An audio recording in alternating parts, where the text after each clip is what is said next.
नमस्कार, मैं हूं दिव्यांशी डोसी और आप देख रहे हैं SWB हिंदी। स्वागत है आपका आज की हमारी इस खास पेशकश में। आज हम बातचीत करने वाले हैं कृषि कानून को लेकर। कल ही सुप्रीम कोर्ट ने कृषि कानून को लेकर एक बड़ा फैसला सुनाया है। आइए देखते हैं कि सुप्रीम कोर्ट ने क्या फैसला सुनाया है, इस बारे में चर्चा करते हैं। केंद्र सरकार द्वारा पास किए गए तीनों कृषि कानून के लागू होने पर सुप्रीम कोर्ट ने रोक लगा दी है।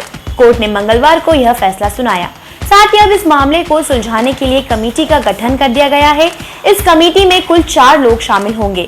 यह कमेटी मामले की मध्यस्थता नहीं बल्कि समाधान निकालने की कोशिश करेगी। सुप्रीम कोर्ट की ओर से बनाई गई इस कमेटी में भारतीय किसान यूनियन के भूपेंद्र सिंह मान, शेतकारी संगठन के अनिल घनवंत, कृषि अर्थशास्त्र अशोक गुलेटी और अंतर्राष्ट्रीय खाद्य नीति अनुसंधान संस्थान के प्रमोद के जोशी शामिल हैं। ये कमेटी अपनी रिपोर्ट सीधे सुप्रीम कोर्ट को ही सौंपेगी। जब तक कमेटी की रिपोर्ट नहीं आती है तब तक कृषि कानून के अमल पर रोक जारी है। सुप्रीम कोर्ट ने कहा है कि कानून पारित होने से पहले जो न्यूनतम समर्थन मूल्य यानी कि MSP था, वो अगले आदेश तक जारी रहेगा। कोर्ट ने गठित कमेटी से कहा है कि वो महीने में अपनी रिपोर्ट सौंपेंगे। शीर्ष अदालत ने कहा कि समिति सरकार के साथ साथ किसान संगठनों और अन्य हितधारकों की प्रतिनिधियों को सुनने के बाद इस न्यायालय के समक्ष एक रिपोर्ट प्रस्तुत करेगी। रिपोर्ट में कमेटी की सिफारिशें होंगी। यह काम 2 महीने के अंदर पूरा किया जाएगा। पहली बैठक आज से 10 दिन के भीतर आयोजित की जाएगी। सुप्रीम कोर्ट ने 4 सदस्यों की कमेटी में भारतीय किसान यूनियन के नेता भूपेंद्र सिंह मान को भी शामिल किया है। आंदोलन कर रहे किसान संगठन की माने तो भूपेंद्र सिंह मान पहले ही कृषि कानूनों का समर्थन कर चुके हैं। कृषि कानूनों के खिलाफ प्रदर्शन कर रहे संगठन क्रांतिकारी किसान यूनियन के दर्शन पाल ने बुधवार को कहा कि मैं भूपेंद्र सिंह मान को जानता हूं, वो पंजाब से हैं और यह कृषि कानून मंत्री से मिलकर कानून का समर्थन कर चुके हैं। कानून वापसी के पक्ष में नहीं रहे हैं। अनिल घनवंत सुप्रीम कोर्ट की कमेटी में शेतकारी संगठन के अनिल संघवन भी शामिल हैं। किसान संगठन शेतकारी संगठन की शुरुआत स्वर्गीय शरद जोशी ने की थी।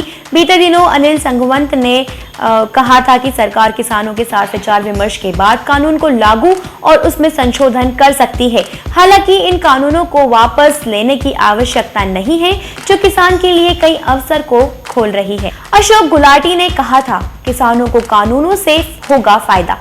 शेतकारी संगठन के अनिल घनवंत ने ही तरह कृषि अर्थशास्त्री अशोक गुलाटी भी तीनों कृषि कानूनों के पक्ष में रहे हैं। 1991 से 2001 तक प्रधानमंत्री के आर्थिक सलाहकार काउंसिल के सदस्य रहे अशोक गुलाटी ने एक इंटरव्यू में कहा था कि इन तीनों कानूनों से किसानों को फायदा होगा, लेकिन सरकार यह बताने में कामयाब नहीं रही। उन्होंने कहा था कि किसान और सरकार के बीच संवादहीनता है, जिसे दूर किया जाना चाहिए। प्रमोद जोशी ने कहा था कि हमें MSP से परे नई मूल्य नीति पर विचार करने की जरूरत है। वहीं अंतर्राष्ट्रीय खाद्य नीति अनुसंधान संस्थान के प्रमोद के जोशी ने हाल ही में ट्वीट कर कहा था, हमें MSP से परे नई मूल्य नीति पर विचार करने की आवश्यकता है। ये किसानों और उपभोक्ताओं और सरकार के लिए एक जैसा होना चाहिए। MSP को घाटे को पूरा करने के लिए निर्धारित किया गया है। अब हम इसे पार कर चुके हैं और अधिकांश वस्तुओं में सरप्लस है। सुझाव का स्वागत है, ऐसा उन्होंने ट्वीट किया था। आपको बता दें कि मंगलवार की सुनवाई में किसानों की ओर से पहली कमेटी का विरोध किया गया और कमेटी के सामने न पेश होने को कहा। हालांकि सुप्रीम कोर्ट ने कहा रुख बरता और अगर मामले का हल निकालना है तो कमेटी के साथ पेश होना होगा। अब हर मामला कमेटी के सामने ही उठाया जाएगा।